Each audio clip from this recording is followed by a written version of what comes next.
Obrigado, deputado Tarcísio. Exatamente nessa linha. É preciso que nós, e o próprio julgamento do caso do deputado André Vargas, marcado para esta quarta-feira aqui nesse plenário, permitirá uma discussão em profundidade sobre essa questão, que vai além das mais práticas do referido deputado, mas é preciso a gente analisar esse fenômeno da corrupção no Brasil, que não é nem apenas de governos, e muito menos de parlamentares ou partidos. Ela captura, historicamente, o Estado brasileiro. É uma corrupção cultural, sim, embora seja repudiável, reprovável se dizer que o povo brasileiro é corrupto. O povo brasileiro batalha para ganhar os seus trocadinhos de sobrevivência e tem estruturalmente um compromisso com os valores da honestidade, da verdade, da sinceridade. As elites dirigentes econômicas e políticas brasileiras são tradicionalmente parasitárias, e o Estado brasileiro ele é cheio de interesses corrompidos no seu interior, há muito tempo.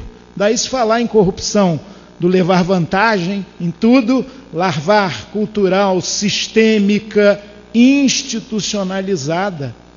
A corrupção é uma espécie de pão dormido que se oferece na política nacional. E é evidente que um combate radical a isso tem que fazer a crítica do próprio sistema, que tem como êmulo fundamental o lucro, o ganho, a acumulação. A corrupção no Brasil, e esse caso da Petrobras revela isso em cifras incontestáveis, é também processo da acumulação de capital e geradora da desigualdade social no Brasil. Quando algum empresário corruptor, e felizmente eles estão sendo investigados agora e presos, isso é positivo, diz que vai devolver 100, 150, 200 milhões de reais depositados em contas na Suíça e Holanda, que estão fazendo também as suas investigações sobre esse esquema, isso é estarrecedor de fato, porque é muito dinheiro, é inimaginável. E eles, na delação premiada e no seu arrependimento eficaz, espero que assim se consolide, já falam em devolver essas somas bilionárias. É patético isso. Então, olha, mensalão, trensalão, petrolão, isso tem um escopo amplo, geral e quase irrestrito. E é incrível que, assim como os governos do PT, deputado Luiz Couto, que tem uma independência que eu admiro, costumam dizer que de nada sabiam, a cúpula nunca tem ciência do que acontece, e agora eu vejo a cúpula tucana em São Paulo, a começar pelo governador Alckmin, dizendo também que o escândalo do cartel dos trens e do metrô, já em objeto de investigação na Justiça, com 33 indiciados pelo Ministério Público, é algo também que eles, nesses anos todos de governos, jamais perceberam. Quer dizer, os grandes ladrões do Brasil, do dinheiro público, promotores da nossa desigualdade social, são de uma competência enorme, que a autoridade pública, com todos os seus mecanismos de controle, não sabe o que se passa, às vezes, na sala ao lado ou embaixo da sua mesa. Talvez esteja em cima da sua mesa, mas negar faz parte do cinismo tradicional da elite política brasileira. Nós temos que avançar. É claro que esses casos vão aparecer com muita força. É possível que a estrutura dos principais partidos brasileiros fique muito abalada, mas isso não deve nos levar ao desencanto com a política. Tudo tem que ser investigado profundamente, não deve ficar pedra sobre pedra, mas, repito, a atividade política, que não se confunde com a politicagem, com a politicalha, não pode ser rebaixada, desmerecida e abandonada. Eu vejo hoje também nessas enquetes permanentes que um número crescente de pessoas defende o voto voluntário, o fim da obrigatoriedade do voto, que é uma belíssima discussão no escopo da reforma política urgente, necessária e empacada no parlamento brasileiro. Mas Muitos escolhem essa posição pelo desencanto com a política, porque não querem mais nada com ela, e isso é muito grave. É um legado que a gente deixa para as novas gerações muito precário. Eu vi, deputado Luiz Couto, o nosso querido colega, ex-prefeito e ex-governador e ex-deputado constituinte Olívio Dutra, do PT gaúcho, indignado com essa lambança que seu partido promove, citar Mário Quintana: meu saco de ilusões bem cheio tive, com ele ia subindo a ladeira da vida, e no entanto a cada ilusão perdida, que extraordinária sensação de alívio. Olívio, ao falar desse alívio, na verdade revela um certo desencanto, e é ruim que pessoas de bem como ele, de espírito público, que são raras nesse país, também acabem cedendo ao desencanto. É preciso a gente resgatar uma condição da grande política, que é a utopia. A distopia reinante, o desencanto, a crença infiel de que nada dá certo nesse país, de que todo mundo rouba, ela tem que ser enfrentada com a dimensão da transformação social. Vi agora também um depoimento comovente do presidente do Uruguai, José Pepe Mujica, na sua simplicidade absoluta de vida. Creio que ele não se seduziria para comprar, por exemplo, um triplex em Punta del Este. Ele lá dizendo o seguinte: olha, eu vou ser um lutador social enquanto os meus ossos permitirem alguma movimentação. E ser presidente é uma passagem, porque as repúblicas foram construídas para que ninguém se sentisse rei, soberano, inquestionável, e sim exercesse essa dimensão do serviço.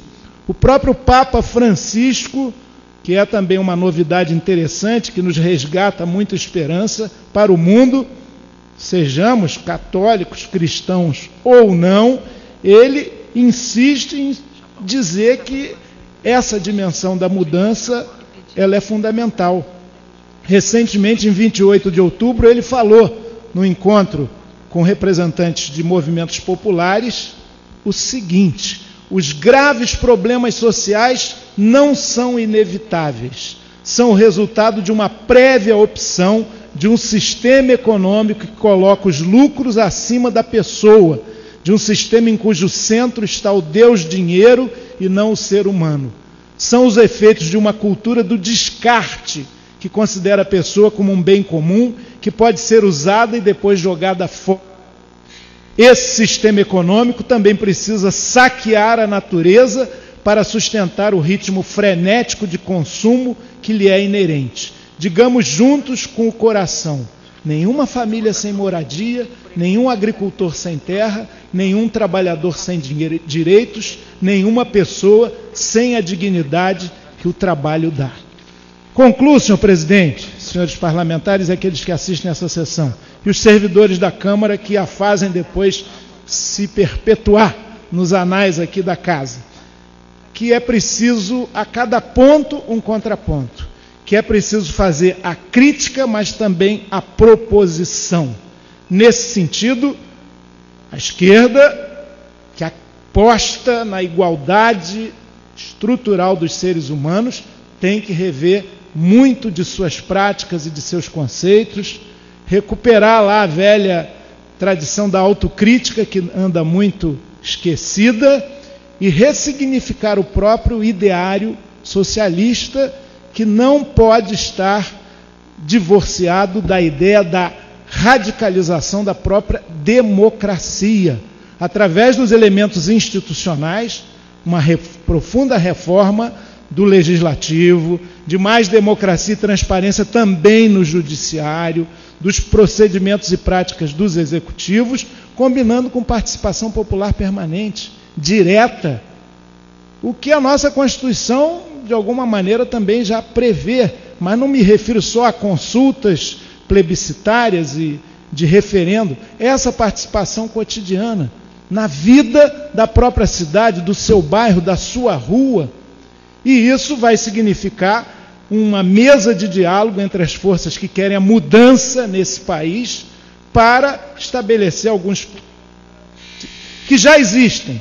Eu citaria, por exemplo, a plataforma política dos movimentos sociais, elencados por várias, construída por várias entidades, oferecidas aos candidatos a presidente da República, as propostas entregues por um grupo de teólogos, cientistas sociais e ativistas das comunidades eclesiais de base, que formam o chamado Grupo Emaús, entregues à presidente Dilma, semana retrasada, a própria pesquisa na internet feita pelo Grupo Avaz, com mais de 5 milhões de participantes, todas vão na direção de alguns eixos fundamentais. A sustentabilidade enfrentando a sanha de lucro de muitos empreendimentos no Brasil, que é próprio da estrutura do capitalismo. A reforma política para democratizar o sistema. Os recursos prioritários, não para pagamento de juros e serviços da dívida, que precisa ser auditada como prevê a Constituição, mas para o investimento em educação e saúde. Uma nova política de segurança pública, que não seja meramente repressiva, mas investigativa, comunitária e participativa. Enfim, o resgate no cotidiano, no aqui e agora, de propostas concretas que têm a ver com a mobilidade urbana, a vida das pessoas, os equipamentos coletivos, inclusive de transportes, e não a ênfase só ao consumo individual, que leva a impasses, combinadas também com o ideal de sociedade justa, igualitária, fraterna, que nós chamamos de ecossocialista. Esses desafios estão colocados, e eu encerro, senhor presidente, vejam vocês, com algo que o badalado economista Thomas Piketty, que tem uma obra que eu ainda não li de todo, vi um livro de vários articulistas economistas a respeito desse seu O Capital no século XXI, mas ele traz alguns elementos para o Brasil. Recentemente ele esteve na USP e vejam o que disse, numa perspectiva reformista e distributivista. Ele não propõe nenhuma sociedade diferente nas suas estruturas econômicas da capitalista que aí está. Disse ele, o Brasil precisa de mais transparência quanto a dados de renda e riqueza, tributação progressiva sobre a renda, herança e riqueza. Estas seriam uma forma poderosa de produzir informação sobre como os diferentes grupos de renda e riqueza se beneficiam do crescimento. Iria além. A gente precisa repensar o nosso próprio crescimento. Quando se fala que o PIB vai ser baixinho, pequeno, zero, a gente tem que pensar que tipo de crescimento a gente quer. Muitas vezes o modelo de crescimento, ele é reprodutor da própria desigualdade. É repensar tudo. Sonha alto com o pé no chão. Muito obrigado, senhor presidente. Deputado Chico Alecrim, eu queria parabenizá-lo pelo pronunciamento.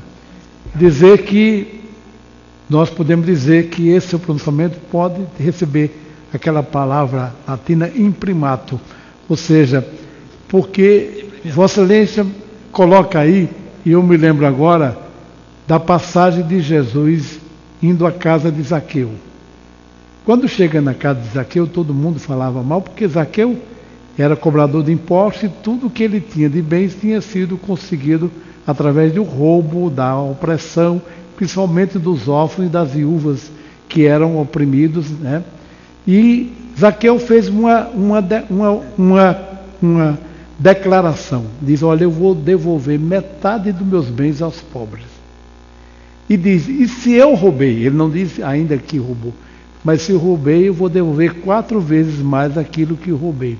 Então, eu acho que caberia para aqueles que estão devolvendo alguma coisa, mas deveria 4 vezes mais aquilo que roubaram. Porque se devolvem alguma coisa, é porque muita coisa não está sendo devolvida. Parabéns pelo pronunciamento. O problema é que no Brasil parece que nós temos mais fariseus do que Zaqueu. Muito bem, isso aqui. Eu convido o deputado Mauro Benevides para que possa presidir os trabalhos agora, porque nós passamos agora